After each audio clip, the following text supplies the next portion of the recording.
Bienvenue à toutes et à tous sur l'épisode 51 du Brab Show. Bam Bam, petite dédicace.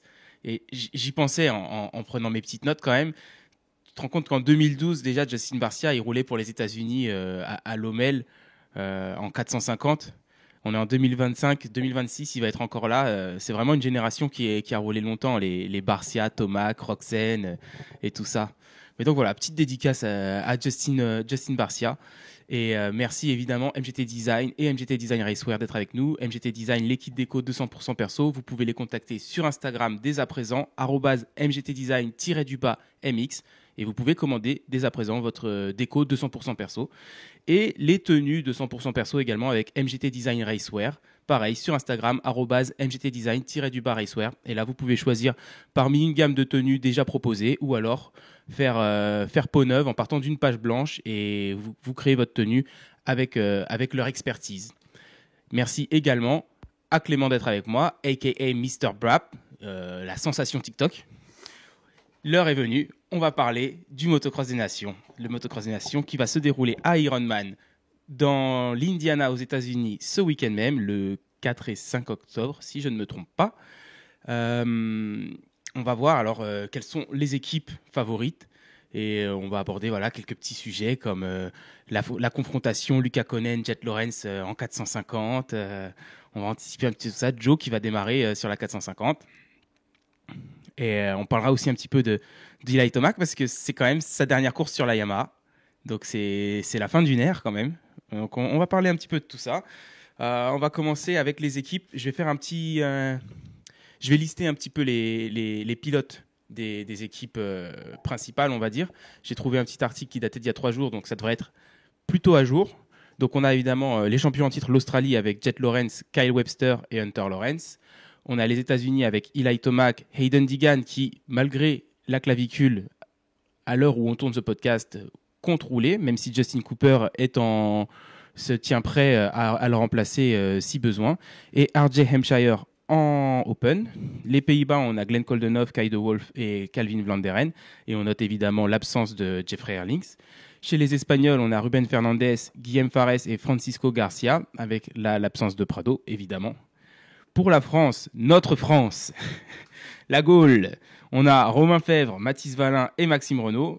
En Allemagne, c'est Ken Roczen, Simon Lagenfelder et Maximilien, je ne sais pas si ça se dit Spice ou Spies ou Spies, mais bon, lui. Pour la Slovénie, cette année, on a quand même 2 pilotes de rang mondial avec Tim Geiser en MXGP et Jan Pankar, non, je crois qu'ils disent Pansar, je ne sais pas. Mais P-A-N-C-A-R, quoi. Yann Pancard, on va dire, en français, qui a quand même accroché un top 5 cette année en MXGP avec sa KTM privée. Et en 250, ils ont Peclage, j'ai pas noté son prénom, et j'avoue, je sais pas du tout qui c'est. Pour l'Italie, on a Antonio Cairoli, Andrea Adamo et Bonacorsi. C'est pareil, j'ai mangé son prénom, je suis désolé. La Belgique, qui a quand même eu des nations compliquées l'année dernière, mais parce que je crois qu'ils avaient peut-être Liam Evers qui s'était fait mal. Non, peut-être qu'il roulait déjà même pas Liam Evers, il s'était déjà fait mal avant. L'année dernière, c'était en Grande-Bretagne. Ouais, c'était en Grande-Bretagne. C'est Conan qui se fait la clavicule dans la première manche là. Ouais, donc après ils ont roulé à 2 tout le reste de la course. Donc ouais, ils étaient un petit peu loin. Ils sont composés de donc Luca Konen, 2e du championnat du monde cette année en MXGP, Sacha Konen en MX2 et Liam Evers en Open. Et la Suisse que j'ai notée avec Jeremy Sewer, Greuthmann et Guillaume. Alors, Clément, hypé pour les petites nations, là, t'as hâte ? Ouais, bah déjà, c'est arrivé super vite, hein, parce que je me suis fait la réflexion avant-hier, je crois. Je me suis dit, purée, mais c'est déjà ce week-end, là, le week-end qui arrive.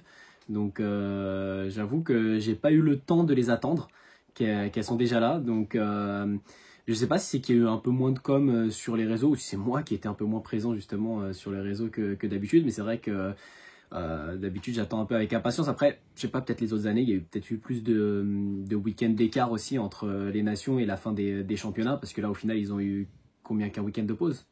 Ouais, ils ont eu qu'un week-end de pause là. Donc au final, ça s'enchaîne quand même assez vite. Mais non, du coup, ouais, je suis content que ce soit déjà ce week-end et qu'on ait déjà quelque chose à se mettre sous la dent de nouveau. Ouais, mais c'est vrai que depuis qu'il y a le SMX pour les États-Unis, je crois qu'à chaque fois, il y a eu qu'un seul week-end de pause. championnat du monde, c'est vrai que là, ils ont fini, je crois, peut-être 1 ou 2 semaines plus tard encore que les années précédentes. Donc c'est vrai que là, ouais, je suis d'accord avec toi que on n'a pas eu trop besoin d'attendre et c'est tant mieux. Alors pour toi, quel pays est favori? Bah, au début, avec la composition de base des États-Unis, j'aurais mis les États-Unis quand même favoris devant l'Australie. Mais bon, Hampshire, il roule, c'est quand même solide ce qu'il a fait en outdoor. Donc je pense que ça va être solide. Après, peut-être quand même un peu moins qu'un Sexton de base sur le papier. Donc ouais, je suis hésitant. Est-ce que je mettrais du coup l'Australie devant? Là, c'est kiff-kiff. J'aurais du mal à faire mon choix entre les deux et dire qui est favori. Ouais, c'est marrant, moi j'aurais dit qu'ils étaient kiff-kiff avant que Sexton quitte la composition américaine. Et maintenant, j'aurais tendance quand même à mettre un petit avantage, à donner un petit avantage à l'Australie. C'est vrai que du coup, avec le forfait de Sexton, il passe en catégorie MXGP et non pas en Open. Et RJ Hampshire, lui, va prendre la catégorie Open. Ce qui a surtout un impact en fait pour le résultat de si pour leurs premières manches respectives, ils vont pas affronter tous les pilotes 450, donc ça peut aider. Et après aussi pour la qualif du samedi en fait. Mais c'est vrai que en fait, du coup, dans la catégorie MXGP, je m'attends à ce que Jet batte Eli. Je m'attends pas à ce qu'il y ait beaucoup de pilotes entre eux deux, mais il pourrait y avoir un Geyser ou même un Konen qui s'immisce entre Jet et Eli. En catégorie MXGP, je m'attends à ce que Hunter il soit devant RJ. Après, un Renault, je pense qu'il peut s'intercaler entre Hunter et Hampshire. Au-delà de ça, parmi les pilotes que j'ai cités, tu vois, dans la catégorie Open seulement pour l'instant, donc je parle pas pour la dernière manche où toutes les 450 sont ensemble. Ouais, je vois peut-être Hunter faire 1 et Hampshire faire 3 ou 4, quoi, au pire. Mais par contre, c'est vrai que dans la catégorie MX2, c'est là que les États-Unis vont pouvoir faire la différence en fait. Mais après, il va falloir voir Hayden Deegan avec sa clavicule. Est-ce que ça va être le même Hayden Deegan qu'on a vu cet été, ou est-ce qu'il va quand même pas avoir autant d'intensité, peut-être pas autant d'endurance. Donc ça va être intéressant, mais c'est vrai que je pense que Hayden Deegan, surtout dans les manches du dimanche avec les 450, il peut intercaler 4-5 pilotes entre lui et Kyle Webster sans problème, ouais. Donc c'est vrai qu'au final, avec la catégorie MX2, ça peut finir serré. Bah, c'est ça, c'est que moi je les mettais pas trop kiff-kiff quand ils étaient. Parce qu'effectivement, leurs deux pilotes 450, bah, potentiellement tu peux les faire finir même devant quand c'était Sexton et Tomac, tu peux les faire finir devant Sexton et Tomac. Mais je vois Tomac et Sexton justement finir pas trop loin derrière eux. Que à l'inverse, en 250, je vois quand même Deegan finir assez loin devant Webster. Et c'est ce qui fait que vu que tu n'as qu'un seul joker, pas deux, donc en plus déjà il faut faire toutes les manches bien, même quand tu es Webster, justement faire tes deux manches solides et ouais, je pense que c'est ce qui ferait que les États-Unis, je les aurais mis un petit peu favorables par rapport à l'Australie. Mais bon, voilà, maintenant qu'on a effectivement Deegan, c'est pareil, tu vois qu'il est un peu, enfin, il sera sûrement un peu diminué, même si connaissant le garçon, s'il va là-bas aux États-Unis, il est très nationaliste le garçon, donc je serais pas étonné qu'il se donne quand même à fond comme si de rien n'était. Donc ouais, je sais pas, à voir. Ouais, puis Deegan, je me demande s'il n'y a pas un petit peu une envie de se racheter devant le public, parce que c'est vrai qu'il y a les super fans de Deegan qui ont évidemment kiffé tout ce qu'il a fait la semaine dernière, enfin oui, il y a un peu plus d'une semaine à Las Vegas, mais la plupart des gens qui étaient neutres ont pas trop kiffé et ensuite ces détraqueurs de toute façon n'ont pas kiffé non plus quoi. Mais donc je pense que sa cote de popularité a dû baisser un petit peu et c'est un bon moyen quand même de faire oublier s'il arrive à bien performer et à gagner ne serait-ce que sa catégorie aux nations, c'est un moyen de faire oublier aux fans américains ces frasques entre guillemets de Las Vegas. Après je me demande si de sa part, est-ce que c'est l'ego qui lui fait dire non, je roule malgré ma clavicule aux nations, ou est-ce que c'est vraiment le sentiment que il peut être le meilleur, même en étant avec une clavicule qui vient d'être plaquée, et qu'il veut donner de sa personne pour donner aux États-Unis le meilleur résultat possible. Tu vois, je me demande, est-ce que c'est genre, non, non, je suis Eddie Duncan, une blessure, ça m'arrête pas, oubliez qui que ce soit, c'est moi qui roule, ou est-ce que c'est, non, non, j'ai mal, mais pour vous, je vais tout donner parce que je pense qu'avec moi, ce sera un meilleur résultat qu'avec n'importe qui d'autre. Ouais, moi je pense que c'est quand même très perso et son ego qui est touché. Déjà l'année dernière, du coup, il a pas pu le faire, et sauf que là, en plus, c'est aux États-Unis. Donc je pense que ça aurait pas été aux États-Unis, à mon avis, il aurait décliné. Donc tu vois, l'année dernière, c'est ce qu'il a fait. S'il était vraiment non pour les États-Unis, je donne tout, etc. Son opération, il l'aurait repoussé d'une semaine, enfin d'un jour. Je sais plus quand est-ce qu'il s'est fait opérer exactement, mais il aurait repoussé un petit peu. Tu vois, si tu me dis que l'année dernière, pareil, il y a eu un week-end d'écart entre la fin du championnat et les nations. Il n'était pas à 2 semaines près, il voulait absolument pour les États-Unis, je me ferai opérer plus tard, je veux représenter mon pays, etc. Non, c'est juste lui, là aux États-Unis, justement. Enfin, on voit comment il est à chaque fois à Red Bull, à venir avec son drapeau américain, machin. Enfin, il est. Voilà, c'est. Aux États-Unis, il a envie d'y être, de performer à chaque fois. Et en plus, au final, Red Bull, ça se passe pas toujours le mieux pour lui. Donc, j'espère que là, les nations à domicile, ça va quand même lui réussir et que ça va pas empirer son état, parce que bon, du coup, c'est quand même fragilisé et il faudrait pas refaire une mauvaise chute dessus. Ouais, c'est clair. Bon, on va quand même parler un petit peu de notre équipe de France, parce que depuis tout à l'heure, on parle beaucoup Australie et États-Unis. On est d'accord quand même que moi, enfin, en tout cas, personnellement, je pense que la France, c'est la troisième équipe de ces nations, et que si c'était ni l'Australie ni les États-Unis qui gagnent, je pense que la France est la mieux placée ensuite, quoi. Ouais, j'ai pas bien en tête toutes les équipes, mais effectivement, sur le papier, c'est pas une équipe en fait avec des pics de performance, quoi, avec vraiment une personnalité par exemple qui vraiment sort du lot. Je trouve que c'est assez homogène pour l'ensemble, même si on a un Romain Fèvre, champion du monde MXGP. Maxime Renault, voilà, je pense que lui c'est un petit peu un point d'interrogation en ce moment, parce que sur la fin du championnat il a quand même mieux performé que ce qu'il faisait jusque-là quand il revenait de blessure. Donc ça c'est quand même encourageant, mais à la fois tu vois, tout à l'heure tu disais tu le voyais finir peut-être s'intercaler devant Hampshire. Ouais, sur le papier je sais pas si je le mettrais justement meilleur qu'Hampshire à l'heure actuelle. Après voilà, les nations c'est toujours plein de rebondissements, tu roules aussi justement à l'orgueil, à la fierté, avec toutes ces sensations là à l'intérieur de toi, donc t'en vois performer, faire des choses que tu t'attendais pas du tout à voir, donc peut-être au final, mais c'est vrai que là, en l'état actuel des choses, je vois quand même un Hampshire un peu plus solide qu'un Maxime Renault, mais il était en évolution sur la fin du championnat, donc ça reste de bon augure. Et Mathis Valin, pareil, qui monte en puissance, et voilà, je sais que les nations, ils voulaient quand même à tout prix les faire. Enfin, c'est un objectif de carrière aussi, donc c'est sûr qu'il va être super motivé pour performer et pour donner le meilleur de lui-même. Et on a pu voir, après voilà, il va falloir quand même rester sur ses roues, parce qu'on a pu voir aussi en début de championnat du monde de MX2 qui mettait beaucoup d'intensité, beaucoup d'envie, et que parfois ça finissait quand même par terre. Donc ouais, non, mais j'ai hâte de les voir sur la piste. J'espère que Romain Fèvre justement il va garder, malgré le fait qu'il a dit les nations il en a un peu rien à faire, qui va rester quand même dans sa dynamique et motivé comme d'habitude, là, se donner à 200%, ne jamais abandonner, même quand il n'y a plus de masque, qui se prend des grosses caillasses dans les yeux. Ouais. Donc ouais, non, j'ai hâte de voir ce qu'ils peuvent faire. Après, je pense que eux-mêmes, il me semble que j'avais vu un peu des interviews, ils disaient ouais, c'est une équipe avec laquelle on peut faire le podium. Donc j'ai l'impression que leur objectif, tu vois, c'est pas spécialement la gagne. Alors évidemment, ils y vont, si on peut gagner, on va gagner. Mais que j'ai l'impression que leur objectif réaliste, c'est quand même d'être sur le podium cette année. Donc, Mm. donc voilà.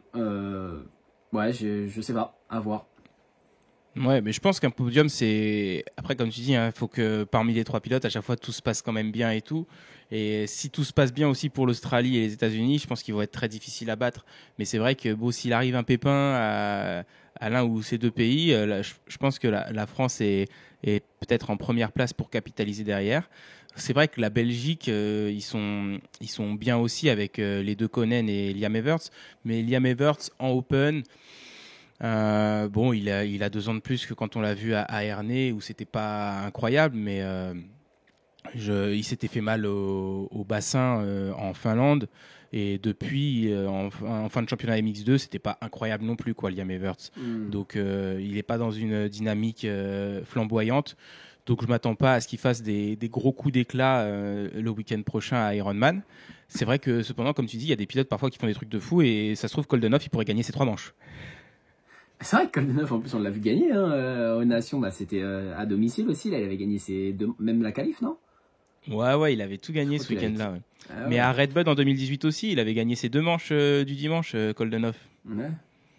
Quand il était à l'époque, il roulait sur quoi? J'ai envie de dire qu'il roulait sur une Husky, mais je suis sûr de rien. Bah, je sais que Je sais pas s'il était teammate en Hollande, de Paul, il était KTM. Ouais. Mais est-ce que ouais, je sais pas s'il a changé pour Husky. Non, bah du coup l'année d'avant, il devait être KTM aussi. Il devait être KTM aussi. Ouais. Mais d'ailleurs, Koldenhoff, qui n'a pas de guidon pour l'instant pour l'année prochaine, qui sait pas de quoi son futur sera fait, qui met une option sur le MXUS. De toute façon, pas étonnant, hein, dès qu'ils ont plus de guidon à GP, ou même quand ils ont un guidon, mais plutôt semi privé, voire privé, ils préfèrent aller aux États-Unis parce qu'ils gagnent mieux leur vie. Donc ouais, pour l'instant, il a dit que c'était une situation assez délicate et assez surprenante de finir. Il a fini 3 du coup, 3 du mondial. Ouais. Donc il disait c'est assez surprenant de finir 3 du mondial. Après, c'est vrai que quand tu vois comment il a fini 3, quand il y avait tout le monde, il finissait pas 3 quoi. C'était pas le 3e homme du championnat. Enfin, c'était le 3e homme du championnat avec tous les blessés. Après, encore une fois, ça fait partie du truc, mais je comprends le fait qu'un team, par exemple, ils se disent voilà, on peut pas forcément te renouveler. Et après, peut-être qu'il le re-signait, mais pas pour les mêmes conditions, pas avec le même chèque, etc. Et que après, c'est sûr que quand tu es un pilote et que tu dis sur le papier, je termine tant et tu me diminues, par exemple, mon salaire, tu comprends pas trop. C'est comme si on disait à Webb, ouais, t'as gagné, mais on te donne pas le bonus parce que cette année t'as gagné, mais bon, c'est que Jet était blessé, Thomas qui était blessé. Donc c'est sûr que la pilule est dure à avaler et que surtout quand tu te retrouves en plus avec pas trop d'options derrière toi, que tu vieillis, etc. C'est une position un peu délicate. Donc ouais, il a mis une option sur le MXUS si jamais il y avait peut-être un team intéressé. Mais Koldenhoff, il est au courant qu'il y a une place chez Kawasaki US à côté de Sexton? Ouais, mais lui, il a dit que pour le MXUS, hein, c'est... Ouais, bah oui. Mais non, mais c'est vrai que même si tu rajoutes, imaginons, Erlings, Geyser et Renault ne se blessent pas de la saison. Pire des cas, du coup, Koldenhoff, il fait 6. Donc c'est un peu quand même, c'est vrai que c'est surréaliste de se dire que le mec qui fait 6e du championnat, ok, il a plus de 30 ans et donc il prend de l'âge aussi, mais tu te dis que l'année prochaine, bon, s'il devait y avoir une régression, il a quand même un potentiel de faire entre 6 et 10, tu vois. Donc c'est pas ridicule d'être 6 et 10 du mondial MXGP. Donc c'est vrai que c'est quand même assez surprenant de se dire qu'il a pas trouvé de guidon et que après oui, comme tu dis, peut-être qu'il en demande plus ou je sais pas, mais enfin, je trouve que sa valeur, si sa valeur vis-à-vis des teams a diminué, je trouve pas que ce soit justifié au vu de l'année qu'il a faite. Ça manquait un peu plus de flash par rapport aux années précédentes, mais au final, c'est une régularité qui lui a valu une 3e place au championnat. Ouais, c'est sûr, mais c'est vrai que quand tu vois après des giftings, des pilotes peut-être un peu plus jeunes, monter en puissance sur une moto moins performante sur le papier, etc., peut-être que c'est à ces jeunes-là que tu veux proposer quelque chose. Et maintenant, avant que ce soit un autre team aussi qui les prenne, enfin on voit par exemple de l'autre côté de l'Atlantique, Star Racing et Pro Circuit qui prennent super tôt les pilotes, tu vois, et c'est pour les bloquer. Hein, et je me souviens aussi Club MX qui a signé, je sais plus, pour 3 ans, il l'avait signé. Kotichak ouais. Je me demande si c'est pas 5. 5, je crois pas, parce que justement, il me semble que c'était le plus... Parce que 3 ans, c'est beaucoup, mais il me semble que lui, c'était énorme ce qu'ils avaient signé. Je me souviens plus, c'était 3 ou 4, mais ça n'empêche que d'habitude, c'est 1-2 ans, tu vois rarement au-delà de 2, et donc même si c'était 3 ou 4, mais en fait, tu sais pourquoi ils ont fait ça, c'est que le gars, il montait quand même un peu en puissance, et tu savais très bien que derrière, Star Racing qui allait mettre un billet en plus, et qui allait dire, vas-y, nous, on te prend, comme ils avaient fait avec Enzo Lopes pendant un moment, qui au final, c'est très dommage comment sa carrière a évolué. Mais, il roulera pour le Brésil, d'ailleurs, aux Nations, Enzo Lopes. Ouais. Ce week-end. Donc ouais, à la fois pas énormément surpris, mais je me mets aussi à la place du pilote et tu te dis, purée, j'ai quand même fini 3e, je finis quand même sur le podium, donc ça fout les boules quoi. Ouais, moi je trouve qu'il mériterait au moins d'être. Enfin, tu vois, t'as fait podium du général, tu devrais avoir dans ton contrat quelque chose qui fait que tu peux être renouvelé automatiquement. Après, peut-être qu'il a fait troisième du mondial, mais qu'il est pas trop fan de la moto. Ou la YAM, elle change en 2026. J'imagine que la Fantique aussi. Peut-être qu'il l'a déjà essayé et qu'il aime pas trop. Non, parce que c'est pas J'en lui, sais rien. enfin, c'est pas sa décision pour le coup de ne pas re-signer justement, hein. Dans son Hmm. interview, il disait que c'était une situation délicate et puis assez surprenante pour un mec justement qui finit troisième du mondial. Donc ça se voit que c'est pas lui qui a dit ouais la moto elle me plaît plus, j'ai envie d'aller voir ailleurs et il y a personne qui veut de moi. Euh, donc ouais à mon avis. Mais après quand enfin tu repenses à Erlings par exemple, c'est pareil. Erlings pendant un moment il disait bah pour l'instant j'ai rien. Alors est-ce qu'il disait ça au tout début où il savait que bah son contrat s'arrêtait avec KTM et que bah, il disait si j'ai pas de proposition de KTM en gros pour l'année prochaine, ce sera peut-être retraite, tu vois. Donc en soi, tu te dis même un pilote de ce calibre-là, potentiellement, il pouvait se retrouver à écrire. Alors après, c'était peut-être au tout début et que finalement, il y a Honda, il y a Yamaha, il y a peut-être tous ceux qui pouvaient avoir une place qui ont mis quelque chose sur la table, tu vois. Mais Ouais, puis KTM, ils sont dans une situation financière qui est toujours délicate. En vrai, ils avaient fait un post sur Instagram comme quoi, ça y est, ils étaient sortis de la galère et tout, et qui remerciaient tous les gens qui les ont soutenus, enfin toute la famille KTM, en gros, les consommateurs et tout. Mais après, quand tu regardes d'un point de vue cross et les teams, ça a pas l'air d'être plus simple que l'année dernière, quoi. hmm, ouais. Mais bah, le Glen, il va être gonflé à bloc pour marquer les Team US, probablement alors ce week-end, hein. Sans Donc il doute. pourrait gagner ces 3 manches, hein. Mhm. Libre de toute pression en plus. Parce que, bon, c'est vrai que Koldenov, c'est un pilote solide. De Wolf, dans la catégorie MX2, il fait partie vraiment du top top. Et Vlanderen, c'est bien aussi, mais ça reste, voilà, c'est solide, un peu moins que Koldenov. Il va leur falloir des circonstances favorables, je pense, pour faire le podium aux Pays-Bas. Mhm. Et donc la Belgique, c'est vrai que la Belgique, il y a un potentiel quand même de vitesse qui est très élevé. Mais bon, Sacha Konen, ça met souvent la moto par terre. Lucas Konen, cette année, quand même beaucoup moins en 450. Et puis, comme je disais, Liam Evers, avec sa dynamique un peu moins bonne ces dernières courses, c'est vrai que je les mets pas. Je pense qu'ils vont faire mieux que l'année dernière si tout va bien, parce que déjà l'année dernière ils ont roulé à deux. Mais pour le podium, c'est pas impossible, mais je vois ça plus compliqué pour eux quand même. Ouais, oui, oui, effectivement, je misais pas trop sur eux pour être sur le podium, mais après, c'est les nations, encore une fois, Tout peut arriver. tout peut arriver. Tu peux avoir des mecs qui sont ouais, quoi, gonflés à bloc, qui pètent une durite. C'est vrai, tu roules avec les tripes, tu roules avec l'ambiance en fait aux nations. Enfin, j'imagine, hein, je l'ai jamais fait, je parle comme si j'avais déjà roulé aux nations, mais Mais j'ai moi, déjà été. j'encourage avec les tripes et l'adrénaline hein, quand je suis aux Nations. Ah, mais j'ai déjà été dans le public en tout cas, et c'est sûr que c'est une course où ils doivent pas beaucoup entendre leur moteur, les gars, donc c'est stylé. Ouais, de fou. Sinon, parmi les autres trucs que je regarde là pour ces nations, bon, Cairoli pour l'Italie, moi je suis toujours content de voir Cairoli rouler. Je pense que même s'il commence à être un peu âgé et qu'il est à la retraite, euh, avec son palmarès, il en a fait assez pour avoir le droit de rouler. Et moi, je serais ravi de le voir faire une course à chaque fois qu'il en fait une, même s'il fait 15e ou 35e. Tu mets Cairoli derrière la grille, tant qu'il se fait pas mal, moi je suis content pour lui et je suis content de le voir. Ouais, ouais, c'est vrai. Bah, après, moi, enfin, on en revient toujours un peu au même. Tu m'avais déjà demandé pour quand il faisait ses apparitions au Mix US, etc. Et bah, après, je pense que je suis peut-être un peu trop jeune, tu vois. J'ai jamais été pro Cairoli et je suis arrivé un peu sur la fin, quoi, à regarder vraiment les manches, etc. Et puis en plus, j'ai toujours suivi plus les US que les GP. Donc, j'ai jamais été un grand fan, mais j'imagine que pour un mec qui est. Et encore, pour un grand fan, tu vois, je me dis, ça peut peut-être être un peu frustrant parce que t'as encore envie de le voir gagner, quoi. Quand tu vois derrière la grille, enfin moi je sais que ça me fait ça, tu vois, enfin pour Ferrandis que j'ai soutenu, que j'ai suivi depuis le début là, qu'il arrive aux US, etc. Bah là j'ai envie de le voir à chaque fois gagner. Chaque nouvelle saison, j'écoute ses interviews et je suis plein d'espoir que ça y est, ça monte sur le podium, que ça joue la gagne, etc. en Supercross et de nouveau en motocross. Et quand ça le fait pas trop, ouais, j'ai du mal à tourner la page. Après, peut-être que voilà, pour les fans de Cairoli, c'est différent parce qu'effectivement, plus âgé, palmarès déjà gonflé à bloc, il y a presque plus de place pour plus de pages à écrire. Mais Ouais, c'est sûr que ça doit être cool de le voir, en tout cas, surtout ouais, quand t'es fan et que tu le vois rouler, t'es content.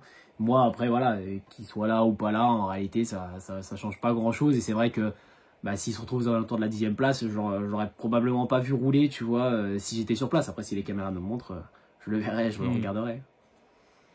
Ouais, après, je pense qu'en tant que spectateur, tu réajustes petit à petit tes attentes comme le pilote, quoi. Je veux dire, Ferrandi, si l'année prochaine, tu le vois faire, le jour où tu le vois faire une troisième place, tu vas être content pour Ferrandi. Tu vas dire, ah, c'est top, il a fait troisième, tu vois.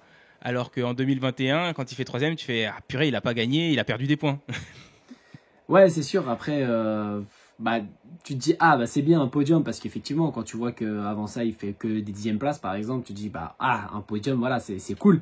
Mais t'en veux plus aussi, quoi, tu vois. Et comme le pilote, je pense, t'en veux toujours un peu plus. Donc, t'espères que le week-end suivant, bah, ce sera peut-être une 2e place et puis qu'on se rapproche petit à petit de la première place. Alors qu'en final, bah, c'était peut-être un coup d'éclat, voilà, qui avec circonstances favorables qui fasse faire un podium. Et ouais, c'est difficile, je trouve, de tourner la page un peu ou de plus espérer d'être derrière un pilote que tu as voulu voir gagner. Comme Musquin, tu vois, quand il s'est arrêté, je me suis dit, mais non, tu peux pas t'arrêter maintenant. Enfin, tu vois, chaque fois qu'il reprenait un championnat, j'espérais qu'il le gagnait jusqu'à son dernier même. Quand il s'est blessé, tu vois, je change de coach, je vais avec Villemain. Je me dis, putain, peut-être c'est le déclic, le truc qui manquait, tu vois, pour aller chercher ce championnat et tout. Et au final, non. Donc, ouais, c'est dommage.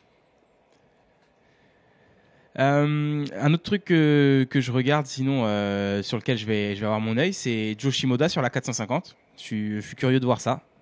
Ouais, ben je savais même pas qu'il roulait en 450. Je sais pas aussi ses coéquipiers où est-ce qu'ils roulent, qui c'est, etc.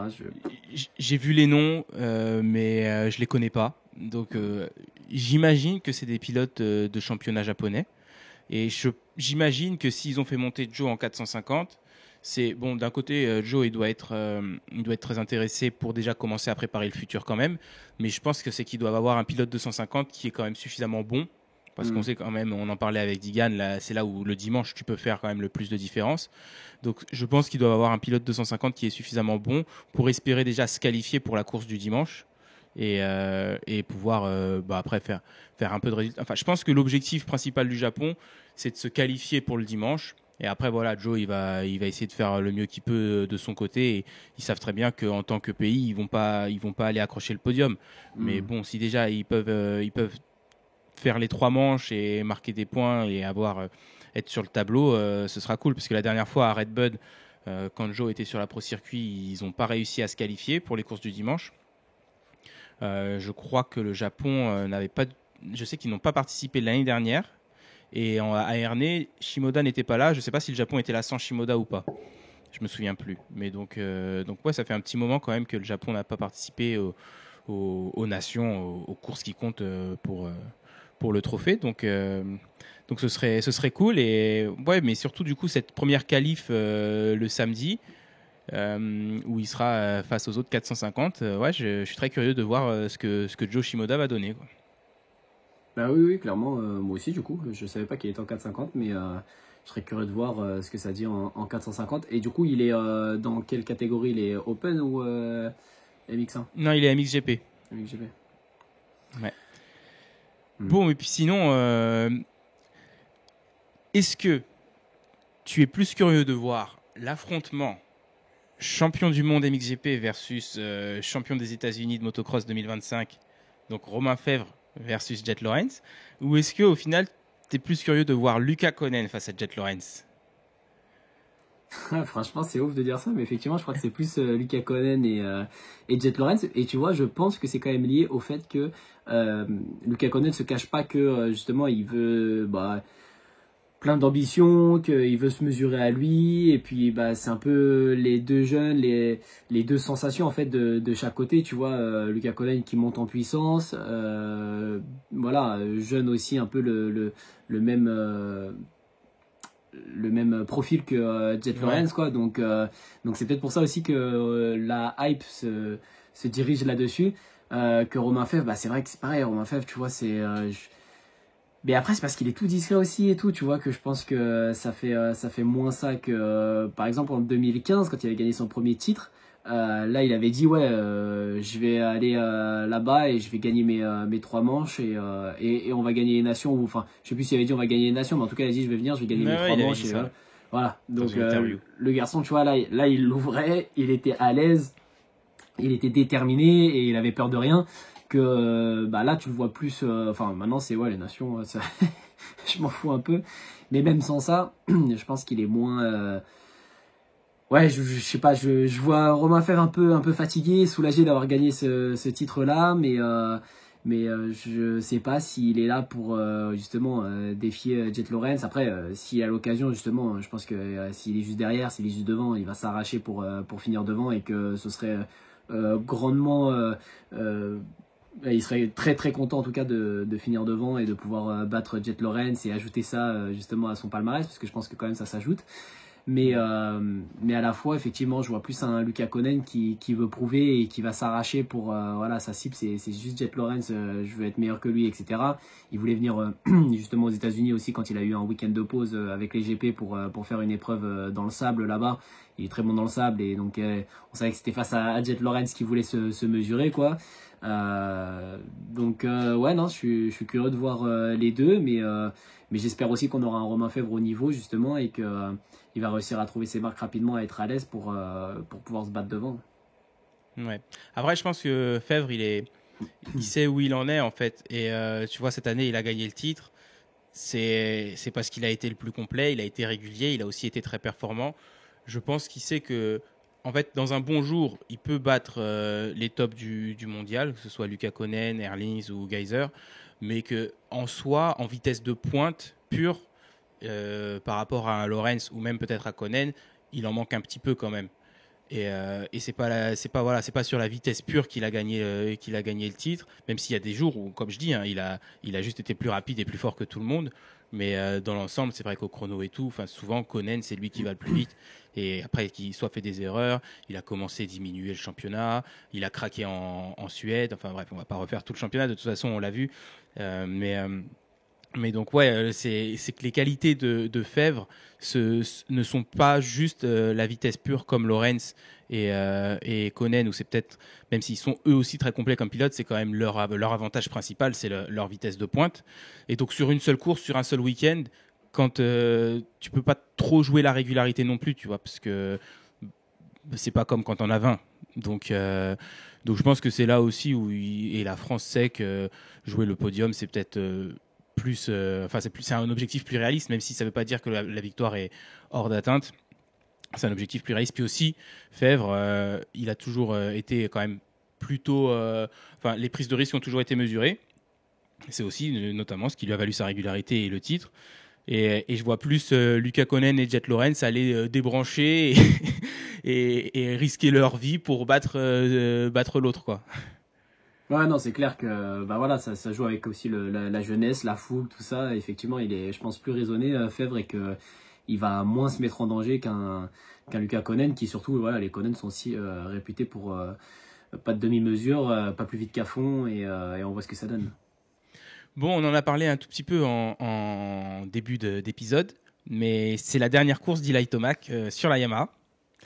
Et du coup, je voulais avoir ton avis. C'est la fin d'une ère pour Tomac, et je voulais savoir quel Tomac pour toi a été le plus impressionnant. Est-ce que c'est le Tomac, on va parler que 450, mais est-ce que c'est le Tomac Honda, est-ce que c'est le Kawa, ou est-ce que c'est le Tomac qu'on a eu sur Yamaha, qui avait commencé très très fort, puis après avec des blessures, l'âge et l'arrivée de Lawrence les dernières années, c'était moins bien que le début, mais c'était quand même bien. Donc, à ton avis? Ouais, je crois que j'irais quand même sur la Yam, hein, quand il avait tout gagné. Il avait tout gagné vraiment, sauf le SX de Paris. Ouais, Je crois c'était quoi du coup 2022. ouais. Donc ouais, non, franchement, cette année-là, c'était vraiment, même je me souviens à Nîmes 1 où il tombe sur le pont, il était premier, il tombe sur le pont, il se fait doubler, il se relève, Ça, c'est en boum, il 23. retourne. Ah, c'est en 23. Ouais, donc ouais, Ouais, voilà, avec et le en plus numéro 1. il avait bien enchaîné, et puis même en 2023, il était très chaud jusqu'à se faire le tendon d'Achille. Donc ouais, ces 2 années-là, là, 2022-2023, vraiment impressionnant. Et puis Bah c'est pareil, quand il partait de la Kawa, tu disais oula, enfin tu vois, moi ça me fait un peu le même effet là, je pense. Il va partir sur une KT. Est-ce que la KT, est-ce qu'on va avoir le même Tomac, est-ce que ça va être mieux et tout. Et au final, je trouve que ouais, sur la YAM, il a peut-être pas fait une saison où il avait été aussi bon à tout gagner comme il l'a fait en 2022 par exemple. Donc ouais, je dirais quand même peut-être plus la YAM. Et puis c'est vrai qu'au final, on s'y est bien fait. Qu'au début, partir de la Kawa, ça faisait plusieurs années qu'il y était, genre trop bizarre et tout. Et comme là, au final, la KT, bizarre, machin. Et puis au final, quand il y Red sera. Bull maintenant. Ouais, et ça avait fait la même chose avec Sexton. Sexton chez KT, puis au final, je trouve qu'elle lui, en plus, elle lui fitait vraiment bien. Genre, le flow était présent sur la KT. Donc, ouais, quand il était parti de chez Honda, parce que c'est pareil, Sexton sur Honda, il en a fait des années entre 250 et début 450. Donc, surprenant, et comme ça va être surprenant sur la Kawa, enfin, ouais, c'est beaucoup de surprises au départ et un petit temps d'adaptation. Mais ce que j'espère surtout, c'est qu'il performera autant, voire mieux que sur la Yamaha et que justement ça va rapprocher encore plus de Jet Lawrence et qu'il va pouvoir être présent pour le titre en SX. Ouais. Mais moi, je pense que j'irais sur le Tomac Honda quand même, qui gagne avec plus d'une minute d'avance à Hangtown, qui te prend les vagues sur la roue arrière à Daytona. Tu sais, ces flashs-là, en fait, de Tomac sur la Honda, qui, j'aurais tendance à dire que même s'il a gagné 3 titres MX sur la Kawa et qu'il a fait une année où il a fait carton plein sur la YAM, au final, je dirais que ouais, pour moi, le souvenir le plus impressionnant de Tomac, c'est peut-être encore Tomac en 450 sur la Honda Geico. Ouais, ben moi je m'en souviens moins en fait de ces années-là. Donc effectivement, j'ai aussi ces vidéos qu'on revoit encore là Ouais. sur Instagram, qui retournent encore là où il prend tout sur la roue arrière à Daytona et tout. Mais je m'en souviens un peu moins, donc c'est pour ça que je suis plus sur la YAM. Je pense que c'est celle qui m'a le plus marqué au final. Ouais. Ouais, et pour la KTM, j'entends parfois dans les podcasts américains et tout, notamment Steve Matthes, qui aime pas trop, tu vois, ce changement, passer sur la KTM. D'une, parce que KTM, a priori, ça s'est pas bien fini avec Sexton. Sexton, il a unfollow KTM et il disait qu'il y aura probablement même pas de poste de remerciement ou quoi. Et ils ont eu des problèmes d'amortisseur toute l'année. Tom Vial qui a refusé de rouler la dernière manche à cause de ça, en outdoor. Et qui dit aussi que Tomac, il est quand même, il fait mal aux motos avec sa façon de rouler. Et je me dis oui, mais d'un autre côté, en Europe, tu as Erlings qui a fait toute une carrière sur KTM, qui encore cette année a été ultra performant quand lui est revenu à 100%. Alors on sait qu'ils ont plus de liberté sur les motos en championnat du monde, mais tu vois, je vois pas tellement de raisons pourquoi Thomas qu'ils n'arriveraient pas à trouver un setup qui lui convient au final. Après, c'est vrai que Erlings ne fait pas de SX, donc peut-être que pour le SX, ça reste un point d'interrogation, même si on a vu Sexton super bien rouler cette année. Il avait un ventilateur qui emmenait sur l'amortisseur, mais cependant, il a super bien roulé. Donc, c'est vrai que je suis curieux et moi, j'aurais tendance à faire confiance à Tomac. Comme tu disais, quand il est parti de chez Kawa, que c'était pas sa meilleure année et qu'il allait changer. On disait déjà qu'il était vieux. Il avait 28 ans, il allait sur 29 quand il a quitté Kawa.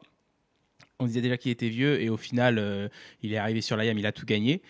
Bon, là, il y a quand même un Chase qui est, je pense, au top de sa forme et un Jet qui doit être probablement aussi au top de sa forme, je veux dire, au niveau de leur carrière, quoi. Ils sont à leur prime. Donc, c'est sûr que ça va pas être facile. Mais ouais, j'espère qu'il va au moins gagner des courses et qu'il sera dans la lutte pour le titre. Ouais. Ouais, c'est sûr. C'est vrai que quand tu vois le style de pilotage, tu te dis, oula, c'est déjà un Sexton fluide, léger sur la moto. La moto a des problèmes, pareil, un Vial, petit gabarit, plutôt doux quoi, sur une moto. Comparé à un Tomac, en plus la KTM a pour réputation d'être fragile, je l'entends depuis que j'ai 5 ans je crois. Donc c'est vrai que tu te dis un Tomac dessus, oula. Ouais, mais ta KTM, c'est pas leur KTM. Non, c'est sûr, mais bon, à la fois plus tu rends une moto performante, en général, moins plus tu diminues la durabilité quoi et la résistance. Donc Non, à voir. Après, effectivement, t'as Erlings aussi qui n'est pas le plus doux sur une moto. Après, enfin, on dit ça, c'est peut-être très lié à la carrure aussi du bonhomme. C'est vrai que Erlings, avec le pare-pierre qu'il met et tout, sa façon de rouler, là, t'as l'impression qu'il est super mastoc, tout ça. J'entendais Musquin dire qu'en vrai, sous le pare-pierre, sous le maillot, il est tout fin et presque comme lui, il disait. Donc c'est qu'au final, c'est pas tant une armoire non plus, le garçon. Mais ouais, je sais pas. Après, effectivement, peut-être que Sexton, les problèmes qu'il a eu sont liés avec, avec ce qu'il demandait, quoi. Les choses qu'il demandait faisaient que les réglages, bah, ça chauffait vite ou ça fonctionnait pas très bien. Après, on sait que Vial, Sexton, ils s'entendaient très bien. Est-ce qu'ils roulaient pas justement avec les... Quand il y en a un qui trouvait un bon truc, ils le proposaient à l'autre, tu vois, ils essayaient aussi la même chose. Je sais pas à quel point elles étaient différentes, leurs motos, je serais curieux de savoir. Mais effectivement, peut-être que du coup, les réglages que Tomac va demander, ça se trouve, alors j'allais dire, il va demander des ressorts béton, etc. Vu sa fourche. Non. Peut-être qu'il aura la fourche avant qui chauffe et qui. Attends. Non, parce que Clément, on va encore se faire démonter dans les commentaires là, parce que tu parles de ressort dans une fourche de KTM, donc. Non, mais du coup, je pensais à la base au ressort à l'arrière, il va demander un ressort dur. Et après, je me suis dit, vu sa fourche avant, ça m'étonnerait qu'il demande du dur à l'arrière. Et à la fois, bah, vu qu'on la voit comme ça, la moto, ça se trouve derrière c'est dur, je sais pas. Donc, non, bah, on verra bien. Mais bon, j'espère effectivement qu'il trouvera chaussure à son pied et qu'il sera performant. C'est l'objectif, comme j'espère voir un Ferrandi sur la Ducat et qui sera performant aussi, même si voilà, je pense que. Et puis en plus, moi quand je vois justement un Tomac à son âge performer comme ça, j'ai envie de dire, enfin, je serais à la place de Ferrandi, ça me remotiverait, tu vois, je me dirais oui, ok, j'avance dans l'âge, mais en fait c'est encore possible d'être juste derrière les Lorenz et même des fois entre les deux et de pas être trop loin à chaque fois de la gagne. Ouais, bah, Thomas qui va demander à ce qu'on lui lève bien l'arrière et qu'on enlève l'air dans la fourche. Enlevez-moi les fourches, mettez-moi directement sur sans fourche. Juste tu me relis la roue avant avec le guidon et basta. Comme ça, il n'y a pas de arm pump. Ouais. Et puis n'oubliez pas de lui mettre le pneu sable. Bon, sinon, bah, c'est à peu près tout pour ces nations. C'est quand même top pour nous le fait que ce soit sur la côte est des États-Unis parce que j'ai noté un petit peu les horaires. Les qualifs, ça va être à 20h20, 21h20 et 22h20 heure française. Donc ça va être petite soirée pépère samedi soir. Et puis dimanche, ça commence à 19h pour l'apéro ou pour le dîner selon qui vous êtes. Moi, j'avoue que je suis plutôt du genre à dîner tôt, donc 19h, l'apéro, il est fini. Mais ouais, 19h, 20h30 et 22h les manches dimanche. Donc ça va être vachement bien, quoi. Tu peux aller rouler sans te faire spoiler le dimanche, tu vois. Et puis ensuite, le soir, tu rentres et tu regardes la course. Mais moi, je me suis inscrit là de nouveau aujourd'hui à Pernes-les-Fontaines sur l'avant-dernière de la Ligue de Provence. Donc, je vais me retrouver à aller rouler. C'est à 2h30 de là où je suis. Donc, il y a un peu de route. Donc, à mon avis, le dimanche, une fois que ce sera terminé, je vais pas pouvoir voir le début dans un canapé tranquillou. Et le samedi soir, potentiellement, par contre, à l'hôtel, on pourra regarder. Mais regarde-le, lui, la pilote professionnelle, il va à l'hôtel la veille de la course. Non, mais ce que tu vas pouvoir faire, en fait, c'est sur le pass, regarder en léger différé, tu vois, parce que du coup, le temps que tu rentres, si tu as 2 heures de route, je pense que tu vas partir vers 18h30, 19h de là-bas. Donc, ça veut dire que tu vas être à 21h chez toi. La première manche, elle sera déjà en replay. Le temps que tu termines la première, il y aura certainement la deuxième en replay. Tu auras peut-être un peu d'attente pour la dernière. Parce que c'est sur le pass Big GP, ça ? Ouais, après, ça va être en direct, je pense, sur Automoto la chaîne, généralement. Faut pas me citer là-dessus, mais ils ont diffusé une bonne partie du MXGP, si pas tout. Donc je pense qu'il y aura le... Puis il y a aussi, en plus, DV, il a dit qu'il allait commenter avec Jean-Christophe Basquietto et Maxime Martin. Ouais. Donc il me semble qu'il a dit que c'était sur Automoto la chaîne. Ouais, non, mais l'hôtel, la veille, t'as pas trop le choix. Enfin, quand c'est à 2h30, tu vois, autant quand on était en Île-de-France, on était à 1h, 1h30 des terrains, et encore, ça fait se lever tôt. Quand t'as déjà 1h30 de route, le temps de s'installer tout le matin, etc., ça fait un peu tôt.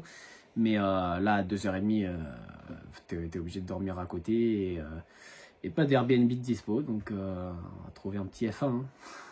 Non, moi, radin que je suis, je pense que je pars à 4h. Ah non, dans ce cas, je préfère rester à la maison. Hein. Ah ouais. Mais du coup, c'était comment mince, j'ai mangé le nom de là où t'as roulé ce week-end. Salerne. Ouais, mais c'était chaud, mais à la fois, j'y allais sans trop d'objectifs. Hein, j'avais pas du tout roulé de tout l'été, donc dans une ligue que je connais pas, un terrain que je connais pas et une ligue qui roule fort surtout. Donc, écoute, j'ai pas joué de stratégie et je suis allé à fond ce que je pouvais aux essais, ce qui m'a qualifié dans les derniers en or. Donc, le premier groupe, ça fait or, argent et bronze. Donc pas de grille pour le départ parce qu'il y avait que 27 grilles et on était 40 et je suis rentré 37e je crois sur la grille donc pas de grille de départ pour moi, donc pas de kettle shot, rien, en paysan on y allait et premier départ t'avais fait quand même tes spies ou pas? Ouais, si, parce qu'en plus c'est du côté du frein les spies, donc je voulais pas que je me retrouve sans frein avant. Donc si, j'ai fait faire les spies. Non mais t'as capté quand même que si c'était pas du côté du frein, il aurait peut-être attendu après la course pour les faire. Non, mais j'aurais peut-être essayé de nettoyer un peu, tu vois, là j'ai même pas pris le temps de nettoyer, mais bon, vu comme ça fuyait, à mon avis, la moto elle était restée dans le camion et tout, là, en plein déménagement, tout ça, donc à mon avis, fallait les faire. Et après du coup, première manche, partie derrière, j'ai fait ce que j'ai pu et je me suis retrouvé sur la piste avec mon pote tout le long, donc c'était un peu ma seule motivation parce qu'après tu te retrouves à mi-manche, en fait tu sais plus si le mec derrière toi il te met un tour ou s'il est dans la course avec toi, donc et puis vu que t'es cuit, tu peux pas trop retenir, t'entends un peu arriver, tu te décales, puis après quand tu vois qu'il te lâche pas, tu te dis merde, putain, j'aurais pas dû le laisser passer celui-là. Donc au final j'ai plus fait la course juste avec mon pote, on a fait que se doubler, se redoubler, tu vois, dès que j'étais devant, j'étais cuit, je faisais rien, il me redoublait, dès qu'il me redoublait, j'en remettais à fond. Et t'as ralenti à la Hayden Digan pour mettre des blocs pass? Ouais, presque, sauf que c'était pas tout non, c'était pas tout maîtrisé là, c'était juste parce que j'en pouvais plus. Et en deuxième manche deuxième manche très drôle parce que j'ai pas de grille, mais je trouve le moyen de me prendre la grille parce que le mec devant moi il tape la grille et du coup il l'a retourné et quand moi je passe à côté, j'ai ma pédale de frein qui se prend dedans. Donc ma pédale de frein comme ça en Y dans la grille, obligé de reculer, donc je suis parti dernier. Je suis parti de déter les premiers tours, j'ai remonté quelques pilotes et tout, et puis après jusqu'à ce que justement je sois KO, je me suis retrouvé avec un autre pote justement avec qui on était, on a fait la course ensemble et puis ça se criait dessus, tu vois, en roulant et tout, à la fin je dis je suis cuit, j'en peux plus, et les 2 derniers tours vraiment j'avais plus rien, j'ai perdu 2 positions dans les 2 derniers tours pour finir du coup avant-dernier. Donc j'aurais pu, avant-dernier parce qu'il y a pas mal de pilotes aussi qui sont sortis, mais avant-dernier de ceux qui roulaient encore. Donc voilà, mais bon, j'attendais pas de résultat. L'objectif c'était juste d'essayer de se faire plaisir, sachant que j'avais pas roulé de l'été, pas de sport, rien. En général, je prends pas plaisir quand je fais 20 minutes de course et qu'en réalité j'ai que 5 minutes en moi. Les 15 minutes après sont très longues et je prends aucun plaisir. Que là, heureusement en fait qu'il y avait mes potes et qui roulaient un peu à la même vitesse que moi au final, parce qu'on a pu faire la course ensemble. Ils auraient pas été là, je pense que je me serais fait un peu plus chier et ça aurait été un peu moins fun. Il y avait beaucoup de déco MGT Design sur le paddock? Un petit peu, hein, quelques tenues aussi, mais on va commencer un peu à se déployer là sur la Ligue de Provence et on va essayer d'en voir un peu plus parce que quand même pas mal de monde, ça roule sur les 2 jours en général là-bas, il y a les petits le samedi et les grands le dimanche, donc ça fait carrément un week-end de compétition, donc il y a du pilote à aller qui peuvent représenter la marque, quoi. Et j'ai vu que vous avez un pilote trial qui a fait 2e du championnat de France? Ouais, c'est ça, c'est vrai que d'habitude on n'est pas du tout orienté trial, c'est pareil, les gabarits de ces motos-là, je les avais pas, etc. Donc on a créé spécialement pour lui le gabarit pour sa moto, on lui a fait ses décos, après il est parti aussi sur des tenues, donc pour le coup il a roulé avec des tenues les mêmes qu'en cross, alors qu'en général en trial c'est un peu plus léger, un peu plus proche du corps, ça se rapproche un peu du cycliste je trouve. Après je pense qu'il y a quand même des renforts à certains endroits parce que c'est quand même une moto thermique qui chauffe un peu, mais au final il a roulé avec nos tenues cross et il a bien kiffé d'ailleurs, il nous a fait un retour et il est chaud pour doubler, tripler ses commandes pour l'année prochaine, donc c'est que ça a fonctionné et c'est cool. Au top, félicitations. Il y a beaucoup de motos électriques aussi en trial, tu dis c'est thermique, ça chauffe, il y a beaucoup d'électriques je crois en trial. Ouais, peut-être, j'avoue que je sais pas du tout. Moi je me souviens de MX Land quand on en croisait, parce qu'à MX Land il y avait un peu terrain de trial à côté, donc c'est là que j'en ai croisé en vrai. Je crois que à part là, je sais pas si j'en ai déjà vu réellement, enfin j'ai déjà dû en voir. À l'Archamp aussi. Oui, l'Archamp, pas MX Land, j'ai des bêtises. Ouais. C'est l'Archamp que j'en avais vu justement sur le côté faire un peu de trial, et c'est là que je les avais vus en vrai, quoi, ces motos-là. Mais ouais, peut-être qu'il y a du électrique maintenant, je sais pas du tout. Bon, écoute, sinon, par rapport aux nations, dernière info, ça retourne aux États-Unis en 2028 et en 2031. En attendant, 2026, ce sera Ernée. Et 2027, Assen, aux Pays-Bas. Voilà. Donc là, 2026, Ernée, moi, j'y vais, c'est sûr. Toi, je sais pas ce que tu fais, mais moi, j'y vais. Et 2028, aux États-Unis, je pense que, à moins que ce soit sur un terrain qui me dit pas du tout, genre Unadilla, je pense que j'irai aussi parce que j'avoue que là, je suis un peu deg de pas y aller quand même. Ouais, non, Ernée, c'est sûr, je pense que je vais y aller l'année prochaine. Et puis après, les États-Unis, c'est encore un autre budget, donc on verra d'ici là. Ouais, puis il y a le temps d'économiser d'ici 2028. Ouais. Bon, bah écoutez, merci de nous avoir suivis. Si vous n'êtes pas abonné, n'hésitez pas à le faire. Ça nous aide et ça nous fait vraiment plaisir, en tout cas, toutes les personnes qui nous suivent chaque semaine. Et on se retrouve la semaine prochaine pour voir si tout ce qu'on a dit, c'est n'importe quoi. Ou si on a au moins eu un pronostic de bon, quoi. Ah, d'ailleurs, allez, en parlant de pronostic, avant de partir, Clément, ton pronostic. L'équipe gagnante.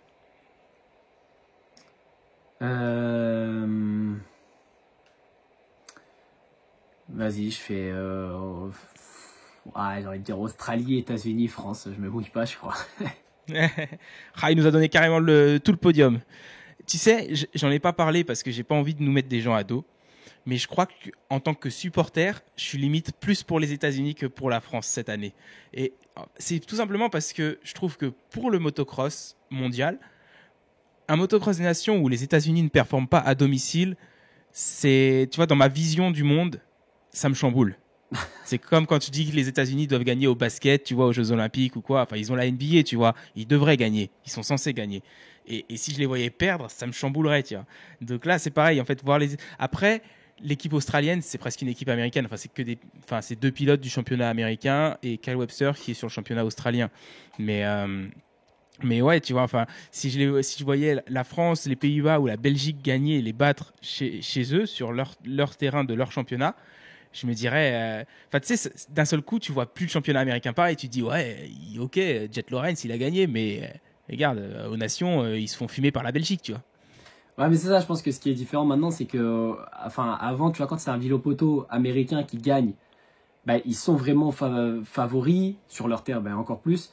Que là, du coup, au final, c'est vrai que c'est des Australiens qui gagnent aux États-Unis. Donc, au final, de voir l'Australie, ouais, je pense que ça chamboule moins que quand c'était un James Stewart qui gagnait, un Ricky Carmichael, c'est des Américains qui gagnaient sur leur sol déjà, qui représentaient du coup le championnat américain étant américain, que là au final ceux qui représentent le championnat américain, les meilleurs du championnat américain ne sont pas américains là actuellement, tu vois, enfin sauf en 250, Digan par exemple, mais encore Shimoda qui gagne le SMX, tu vois, c'est pas un américain, donc je pense ouais, peut-être faudrait regarder les stats, mais j'ai l'impression qu'il y a plus de hors américains qui gagnent ces derniers temps qu'avant, ouais. Et que du coup c'est ce qui fait que quand on arrive aux nations tout ça, au final si on voit l'Australie gagner, ouais, c'est Jet Lawrence, il gagne tout, il gagne partout, tu vois, et donc ça me choquerait moins que l'époque Stewart ou Villopoto, Dungey, Tomac même, voilà, qui gagnent leur championnat respectif, et là de se faire battre justement par la Belgique, et en plus la Belgique ou tout autre, hein, et en plus à domicile, là ça choquerait plus, et du coup ça te mettrait vraiment, ah ouais, le championnat américain, que là, le championnat américain n'est pas vraiment représenté que par les Américains en tout cas. Ouais, c'est vrai, mais du coup moi pour mon pronostic, je vais dire la France, l'Amérique, puis l'Australie. Voilà. Allez, ça va. Eh bien, écoutez, merci de nous avoir suivis et puis on se dit à la semaine prochaine.